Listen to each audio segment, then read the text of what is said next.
Well, it is Friday, and I almost forgot to record this. So shout out to you all. Even got my podcast light to get a little more lighting in here. But yeah, so today I'm talking about the three things I wish I knew before starting Beyond the Field. Once again, this is a document. I'm documenting building this company to $1 million company. So I'm gonna document for the next 52 weeks. This is week 3, so thank y'all for being here. But the number one thing I wish I would have known before building Beyond the Field was to create some type of money making system.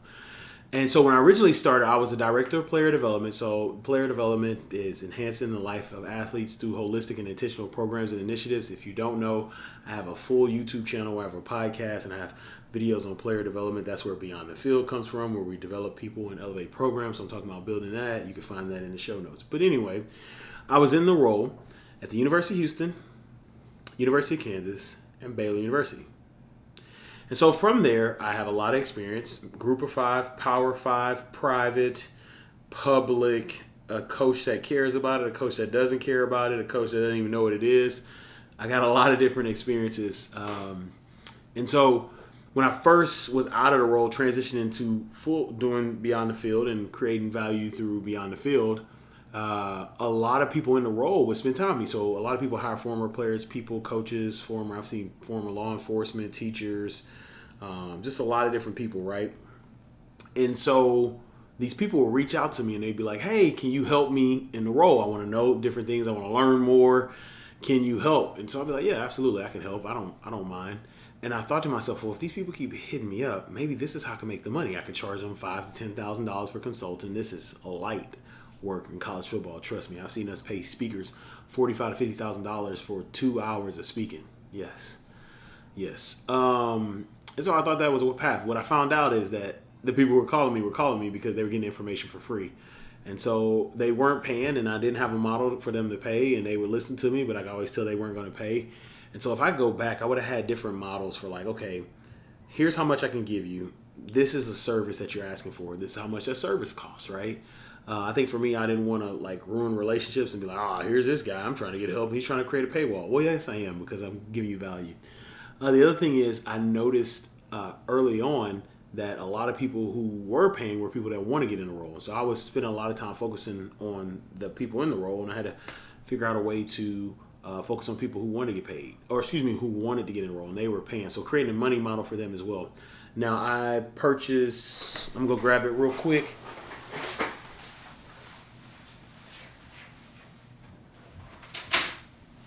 While I'm over here grabbing it, I am going to add some more lighting. Maybe you'll notice it. Maybe you won't.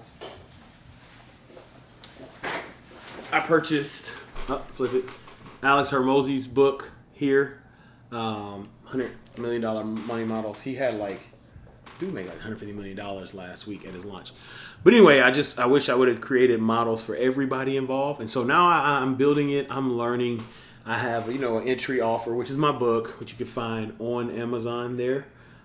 Details in the show notes. I have a summit, which is right here. Well, you can the volunteers, and then that's right there. That was really, really fun. I need to reach back out to all those people.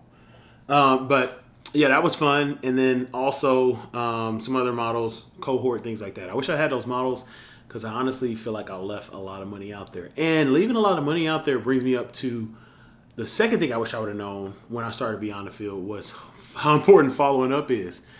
Following up is super underrated. Super underrated. So you just heard me say I need to follow up with all these people. These people sign these things. There's a lot of people. I don't know how many people are like, hey, man, I really enjoyed the summit. Would really love for you to coach me, right? So following up is there. I think overall, and I'm not a data analytics or analysis or whatever. Y'all know what I'm trying to say. By any means, but I think I've left out about $70,000 out there in following up. People filling out different charts, Google forms, and me not just following up. I'm just reading their information like, oh, okay, that's cool. They'll reach out if they want to pay. Well, they already reached out. They were a lead. They came to my lead generator. And so following up be that one thing I started using now is ConvertKit, so keeping them in the email chain. I have a lot of people's emails. I even have emails. I got probably 4 or 5. I might have 2,000 emails. So following up with all those people, trying to give offers, trying to provide value to them because they have come and grabbed something from me. So following up, people be like, hey man, we need to talk, or people in the comments or whatever it may be. I'm learning the value of following up. Money is in the follow up. It is in the follow up. And so I'm learning that skill. If any of you all want to try me on that, please let me know. But following up, if I go back, the follow up would have been incredible. Like I actually did it the other day. Someone came to my LinkedIn and was like, hey, I love your content. I want to build player development out at the high school level. So I literally sent them a message like, hey, let's talk. Here's my Calendly. Let's find time. And we're meeting here in 2 weeks. So following up, I wish I would have known that when I started. And the third thing, as I mentioned earlier, I have a podcast episode, a YouTube channel as well. I got newsletters, I got blogs, the book, and all this, is the importance and the necessity and the value of repurposing content. Now, I like putting out new content, right? But I think so many times I would hit a brain wall or a wall and be like, where's my new content coming from? And where is this coming from? And how am I going to get this done? And it's like, look, bro, you ain't got to solve the wheel, or remake the wheel.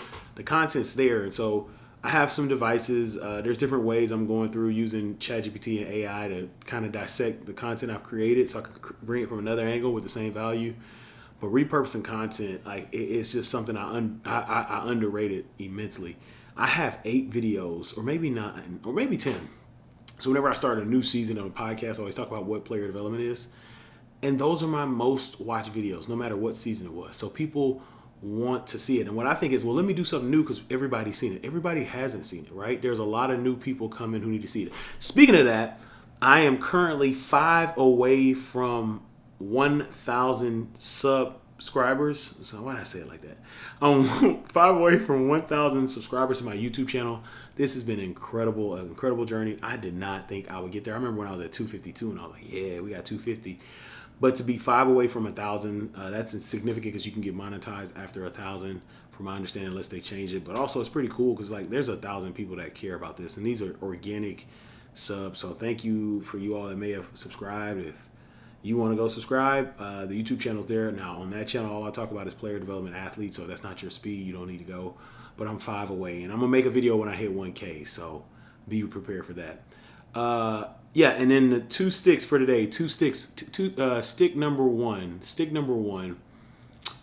What is stick number one? Stick number one. I would say, whatever passion you have, write up a business plan. Write up what would it look like as a business, right? So for me, player development is a passion. What would that look like as a business? I would write that out as much as possible, and then after you write that, put it in the ChatGPT. Say, hey, Chat, this is my passion plan. You are a business strategist with 15 years of experience. You've helped many people take their passion plans to. A business, a true business of execution. Can you do that for me? And so I would do that because that's kind of why I'm talking about these 3 things I wish I knew. It was passion, and now turn into a business. You all are following this journey. And then the second stick for today, would be take action. Take action. If you're like, oh man, I want to learn all I want to know everything before I get started. Get started. I'm thankful for what I know now. Those 3 things I wish I knew, but I wouldn't know those if I didn't get started. You have to get started. I want y'all to take action. Take action today. You are needed. Your passion's needed. Whatever you have to provide to the world is needed. So that's it. Those are my 2 sticks, and those are the 3 things I wish I knew before I started Beyond the Field. And I'm 5 away from 1K. Let's go. By the time this loads, hopefully I'll be at 1K. I gotta find an ending. Like, do I say like 2 sticks, 2 ways, or 1, 2, I'm out? Sticks. 1 stick, 2 stick, I'm out. I like that. Maybe I'll do that if I remember it. Y'all have a good one.